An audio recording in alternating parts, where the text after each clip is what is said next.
I need to tell someone what I did, and I know you're going to judge me. Hell, I judge myself every time I replay that night in my head. But before you write me off as some attention-seeking wife who was asking for everything that happened, you need to understand something. I didn't go to that bar planning to destroy my marriage. I went there trying to save it. I know how that sounds. Crazy, right? What kind of woman thinks letting a stranger buy her drinks all night while her husband watches from across the room is going to fix anything? But the thing is, Marcus hadn't really looked at me in 8 months. Not the way he used to. Not the way I needed him to. And I'd tried everything else. The worst part isn't even what I did that night. It's what I discovered about myself when I did it, and what that discovery cost me. But I'm getting ahead of myself. Let me take you back to 6 weeks before everything fell apart. Marcus and I had been married for 4 years. Together for 7. We'd met at a corporate mixer, both of us young and ambitious, both of us ready to take on the world. He was an architect. I worked in marketing. We were that couple, the one everyone else envied. Great jobs, nice apartment in the city, Instagram-worthy vacations twice a year. Except somewhere around year 3, we'd stopped being a couple and started being roommates who occasionally had obligatory sex on Saturday nights if we weren't too tired. I'd brought it up. God, I'd brought it up so many times. We need to reconnect, I'd say. We should try couples therapy, I'd suggest. When's the last time we went on a real date, I'd ask. Marcus would nod, agree that yes, we should do something about it. And then nothing would change. He'd go back to his blueprints. I'd go back to scrolling on my phone. And we'd exist in the same space without really seeing each other. My best friend Jenna was the one who planted the seed, though she'll deny it now. We were having drinks after work, and I was complaining about the same things I always complained about. You know what your problem is? She said, already 3 cosmopolitans deep. You've made yourself too available. Marcus doesn't have to chase you anymore. He doesn't have to wonder if you're still into him. You're just there. So what am I supposed to do? Play games? We're married, not in high school. I'm not saying play games. I'm saying remind him that other people still see you as desirable. Make him remember that he's lucky to have you. I laughed it off at the time. But the idea stuck with me, like a splinter I couldn't quite dig out. Here's what nobody tells you about long-term relationships. Sometimes you become so familiar that you're invisible. Marcus would walk past me in my good lingerie to check his email. He'd grunt responses to my stories about work without looking up from his phone. But mention his college friend Rachel's promotion, and suddenly he could engage in a full conversation. I started testing it. Little things at first. I'd mention a male colleague's name in a story, and Marcus would tune in. I'd talk about my day without any Zale involvement, and he'd zone out. It was like I'd discovered this sick little pattern, and once I saw it, I couldn't unsee it. That's when I started fantasizing about making him jealous. Just enough to wake him up. Just enough to make him see me again. I didn't tell Jenna about my plan. Honestly, I didn't fully admit to myself that I had a plan until I was already executing it. But 3 weeks before that night, I started dropping hints about a new guy at work. There was a new guy, technically. His name was Derek. He was from the Boston office, and he was in town for a month, working on a joint campaign. Derek was harmless, married with 2 kids, pictures of them all over his desk. But he was friendly, and he had that easy charm that some men have. The kind that makes everyone around them feel like they're the most interesting person in the room.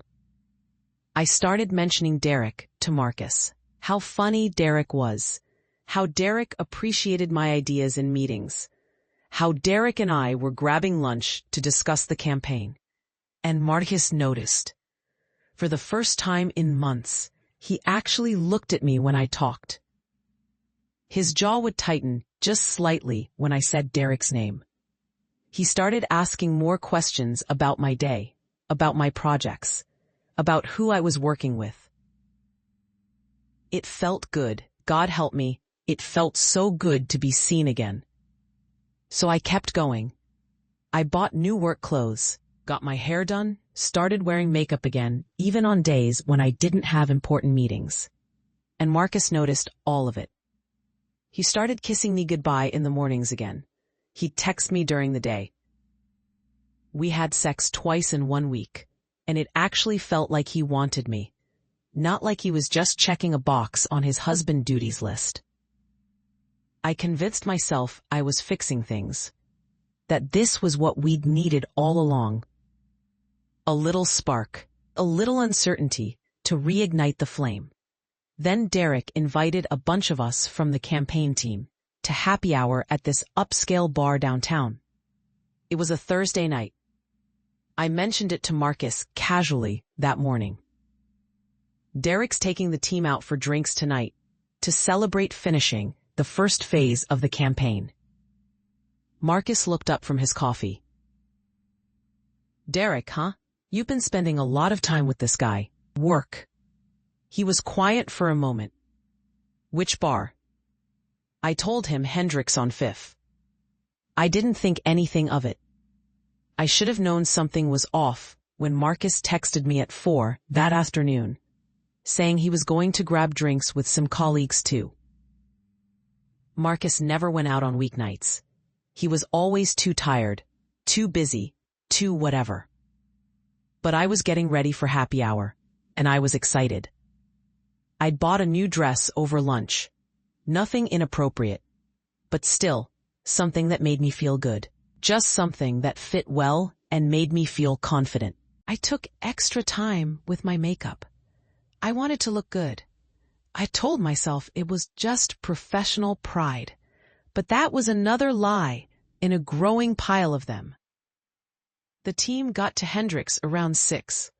It was one of those trendy places with exposed brick and craft cocktails that cost $18. Derek had reserved a section for us, and there were about 10 people from various departments. And then there was Scott. Scott was Derek's college friend in town for business, and Derek had invited him along. Scott was attractive in that polished way some men are. Good suit, nice watch, confident smile.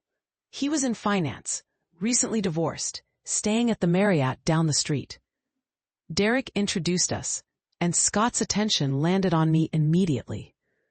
"So you're the marketing genius Derek won't shut up about," he said, shaking my hand and holding it just a beat too long. I should have shut it down right there. I should have been polite, but distant. I should have positioned myself on the other side of the group, but I didn't. Because just as Scott was handing me a drink, I saw Marcus walk into the bar. He didn't see me at first. He went straight to the bar on the opposite side, ordered a drink, and sat facing our direction. Not obviously watching, but positioned where he could see me if he glanced over. He'd followed me. My husband had actually followed me to check up on me. And instead of being angry or embarrassed, I felt this surge of power, validation. I don't even know what to call it. But after months of being invisible, I suddenly had his full attention. That's when I made the decision that would end my marriage.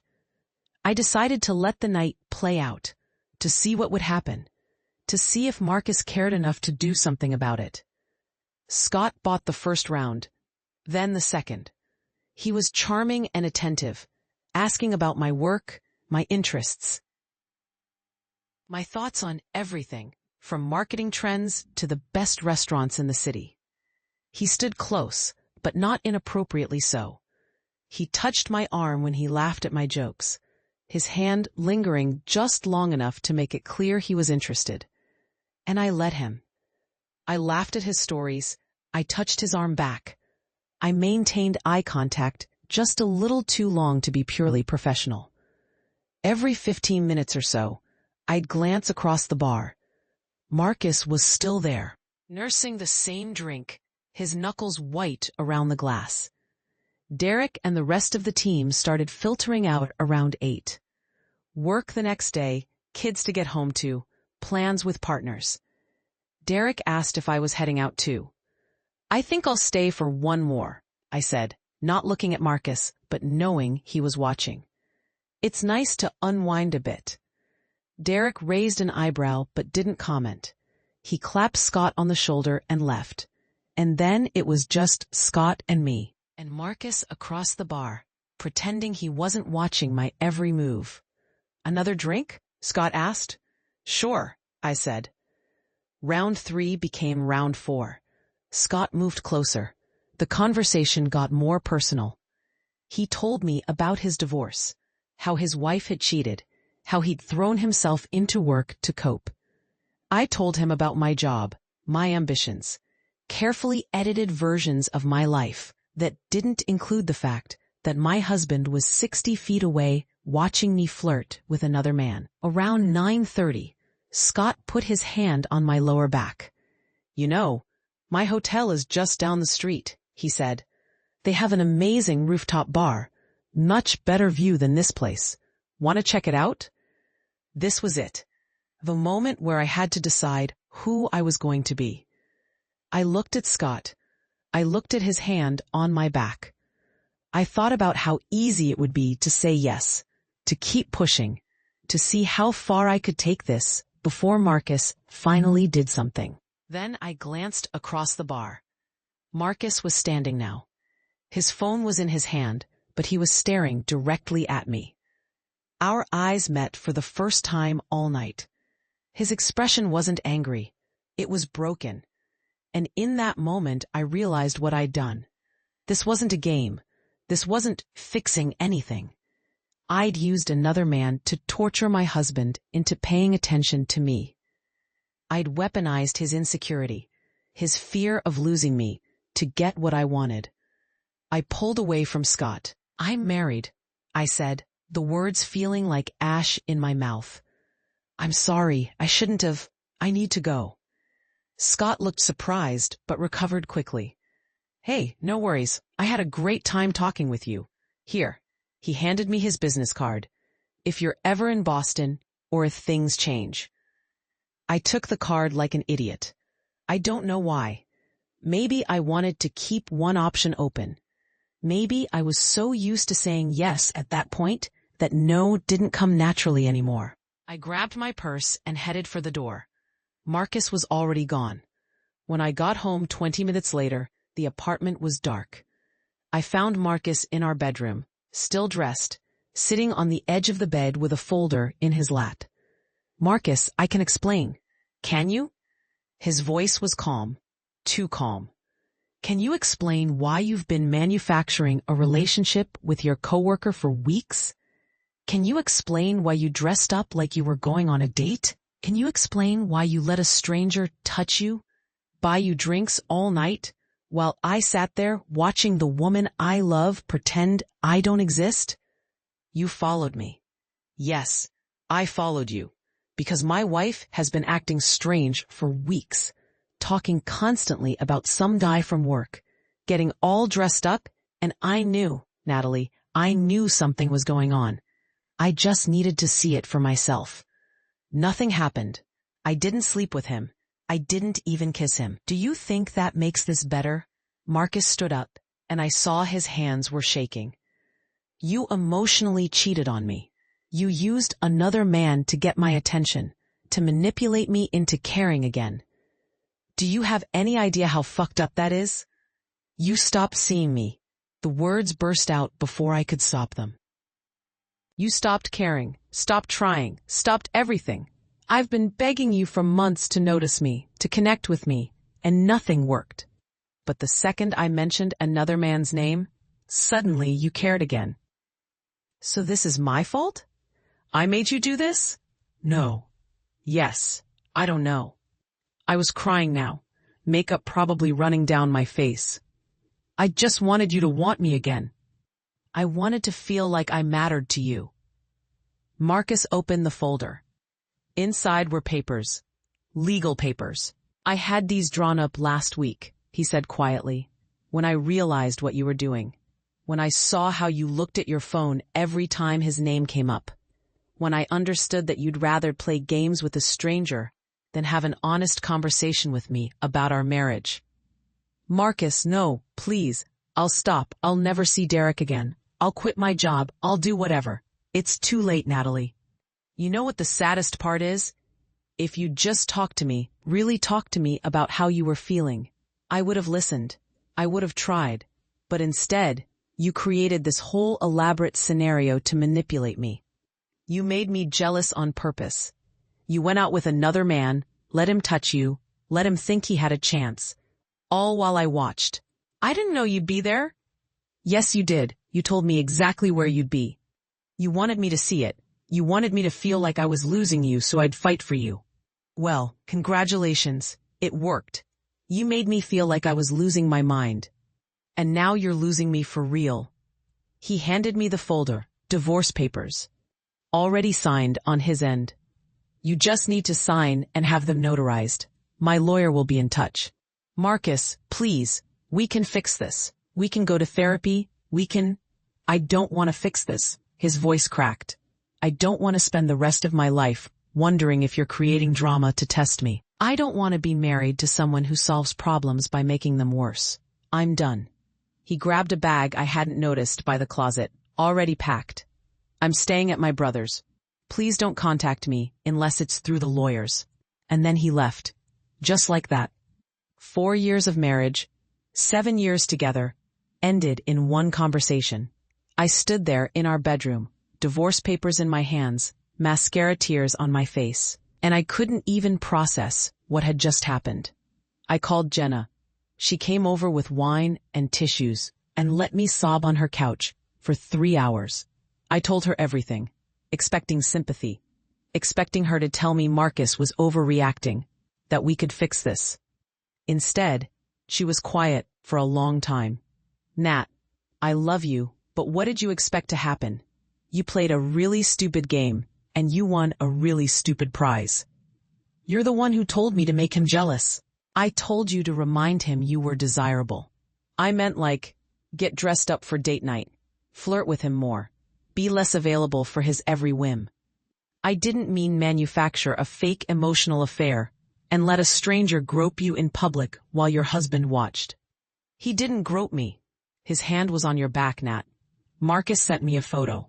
You want to see it? She showed me her phone. There I was, in my new dress, Scott's hand on my lower back, me smiling up at him like he was the most fascinating person I'd ever met. The timestamp showed 9:27 p.m. 3 minutes before Scott had invited me back to his hotel. Marcus sent this to you? He sent it to me asking if I knew what was going on, if you'd said anything to me about having problems or wanting out of the marriage. He was devastated, Nat. He thought you were having an affair. But I wasn't. Weren't you, though? Maybe not physically, but emotionally? You were getting your needs met by another man. You were using Derek to make Marcus jealous. And then you were using Scott to, what? Prove a point? Punish Marcus? What was the end game here? I didn't have an answer. Because I hadn't thought that far ahead.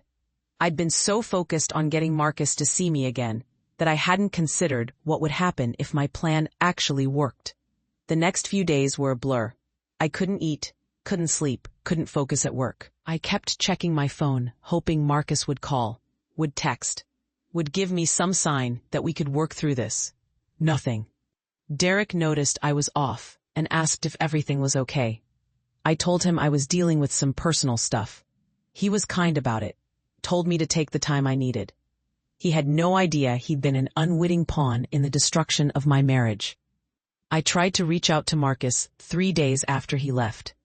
I texted him asking if we could talk, just talk, about everything. His response came through his lawyer, a formal letter reiterating that all communication should go through legal channels and asking me to sign the divorce papers. That's when it really hit me. He wasn't coming back. This wasn't a fight we were going to get through. He was done, and I'd done this to us. I signed the papers a week later. What choice did I have? I'd destroyed his trust. I'd manipulated him. I'd put another man's attention above my marriage vows, and when caught, I'd tried to blame Marcus for my choices. The divorce was finalized 3 months later. Quick and clean. No kids, no shared property beyond the apartment lease, which I kept. Marcus moved into his own place across town. I heard through mutual friends that he started dating someone new, about 4 months after our divorce was final. A teacher, someone wholesome and genuine, and everything I'd apparently stopped being somewhere along the way. It's been 2 years now. I'm still single. I've been on dates, sure. But here's what I discovered about myself that I haven't told anyone. I'm attracted to the chase, to the validation of male attention, to the high of being desired. Actually, that's not quite true. Here's what I really discovered. The part that makes me look worst of all, I kind of liked it. That night at the bar, having 2 men's attention on me, being the center of that drama, feeling desired and fought over, in that moment, I felt more alive than I had in years. And that terrifies me, because it means Jenna was wrong. It means Marcus was wrong. They think I made a mistake, that I fucked up my marriage through carelessness and stupidity. But the truth is darker than that. Some part of me wanted the drama, craved it, maybe even engineered it subconsciously because our stable, quiet marriage had become boring to me. I tell people I regret what I did. I tell them I learned my lesson about communication and honesty. I tell them I'd do anything to have Marcus back, to have a second chance. But late at night, when I'm alone in my apartment, I look at my Instagram and see the photos from that period. Me in my new dresses, looking confident and desired and alive. And I miss that feeling. I matched with a guy on a dating app last month. We've been seeing each other for a few weeks. He's nice, stable, mature. He wants to be exclusive. And I'm already getting bored. Last week, his roommate moved in. Younger guy, charming, little bit of a player. I caught him looking at me when I was over at their place. My boyfriend didn't notice. But I noticed. And I noticed how it made me feel. I told my therapist about it. She asked me why I thought I was attracted to triangulated attention. Why I needed competition to feel desired. Why stability felt like suffocation. I told her I didn't know. But that's a lie. I know exactly why. Because somewhere along the way I confused drama for passion. I confused jealousy for love. I convinced myself that if someone isn't fighting for me, they don't want me. And that realization, that understanding that I might be fundamentally broken in my approach to relationships, that's worse than anything Marcus said to me the night he served me papers. Here's what I haven't told anyone, not even my therapist. I still have Scott's business card. It's in my wallet, tucked behind my driver's license. I've never called him, never reached out, but I've never thrown it away either. Sometimes I take it out and look at it. I wonder what would have happened if I'd said yes that night, if I'd gone to that rooftop bar, if I'd made different choices. Would it have been worth it? The thrill, the excitement, the validation of a new man's attention? Would it have filled whatever hole inside me that my marriage couldn't? I don't know, and I'm terrified to find out, because I'm starting to think that hole isn't about Marcus, or Scott, or Derek, or my current boyfriend. It's about me, something in me that's always going to be chasing the next high, the next drama, the next man who makes me feel alive. My friend Jenna is engaged now. She asked me to be a bridesmaid. I said yes, even though it hurts to watch her plan the kind of wedding I had, prepare for the kind of marriage I destroyed. At her bachelorette party last weekend, we all got drunk and started sharing relationship confessions. Stupid things we'd done, close calls we'd had, mistakes we'd learned from. When it was my turn, I told them about Marcus, about the bar, the drinks, the divorce. They were sympathetic, told me everyone makes mistakes, that I'd find love again. But I didn't tell them the whole truth. I didn't tell them that given the chance, I'm not sure I'd do anything differently. Because that night at the bar, for those few hours, I felt desired in a way I hadn't felt in years. And I'm afraid that feeling is worth more to me than any marriage ever will be. One of Jenna's bridesmaids asked if I still talked to Marcus. I said no, not since the divorce was finalized. That's not entirely true either. I have his number blocked, but I unblock it sometimes and read through our old messages. See the shift from, I love you, to, we need to talk, to, contact my lawyer. Sometimes I draft messages to him. Apologies, explanations, confessions. I never send them. What would be the point? He's moved on. He's happy. He's probably relieved he got out when he did, before I could do worse damage. But here's the thing I can't stop thinking about. Was I really trying to save my marriage that night? Or was some part of me trying to blow it up? Because the more I think about it, the more I realize that I'd been setting up that exact scenario for weeks. Mentioning Derek constantly. Dressing up. Creating mystery and intrigue. I told myself I was trying to reignite Marcus's passion. But maybe I was creating a situation where I'd have an excuse to explore something new. Where I could have my cake and eat it too. Where things went too far with Scott or Derek or whoever, I could blame it on Marcus's neglect, on his failure to appreciate me. Maybe I wanted Marcus to catch me. To serve me papers. To make the decision to end things so I wouldn't have to. Because here's what no one wants to admit sometimes. Marriages die not because of neglect or cruelty or incompatibility, but because one person gets bored, gets restless, starts wondering if this is all there is. And instead of being honest about that, instead of having the courage to either work on it or walk away, they sabotage everything. They create drama and chaos and give themselves an out. They do what I did. I'm supposed to meet my current boyfriend's parents next month. It's a big step. He's excited about it. Talks about our future together, about trips we'll take and holidays we'll share. And I'm already looking for exits. Not because he's done anything wrong. He's perfect, actually. Attentive and caring and communicative. Everything I claimed I wanted when I was married to Marcus. But there's no chase, no drama, no uncertainty. And apparently, without those things, I don't know how to maintain interest. My therapist asked me last week what I want from relationships. I told her I want partnership, stability, mutual respect. She looked at me over her glasses and said, I don't think that's true. I think you want to be pursued, to feel like you're winning something. And once you've won it, you want to move on to the next competition.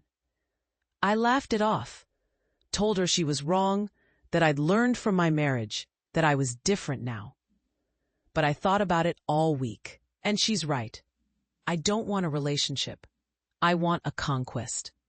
I want the high of being chosen, being desired, being the prize. And once I'm won, I want to be won again. By someone new. That's why I kept Scott's card. That's why I noticed the roommate. That's why I'll probably sabotage this relationship too, just like I sabotaged my marriage. Because I'm not scared of being alone. I'm scared of being boring, of having a quiet, stable life with someone who loves me without drama or jealousy or games. I'm scared that if I'm not the center of romantic chaos, I'm nobody. And that's the real reason Marcus served me papers. Not because I let another man buy me drinks. Not because I manufactured jealousy or manipulated his emotions. But because he saw what I still can't fully accept, that I'm fundamentally unsuited for the kind of love I claim to want. He saw me that night in the bar, laughing with Scott, glowing under his attention, alive in a way I never was, just sitting at home with him. And he realized that nothing he did would ever be enough, because I didn't want enough. I wanted more. Always more. So yeah, I let another man buy me drinks all night. My husband saw it and served me papers. But that's not really the story, is it? The story is that I'm the kind of person who would do that in the first place, who craves drama more than devotion, who mistakes turbulence for passion and stability for stagnation. And 2 years later, sitting in my apartment alone on a Friday night, writing this all out like a confession will somehow absolve me. I still haven't changed. I'm still that woman in the bar, feeling more alive under a stranger's attention than I ever did in my own marriage. And the scariest part? I'm not sure I want to change, because the alternative is admitting that a quiet, stable love might be enough. That I might have had everything I needed and thrown it away chasing a feeling that will never last longer than a few drinks at a bar. So yeah, judge me. Call me selfish, manipulative, broken. You'd be right, but at least I'm finally being honest about it, even if it's only with strangers on the internet.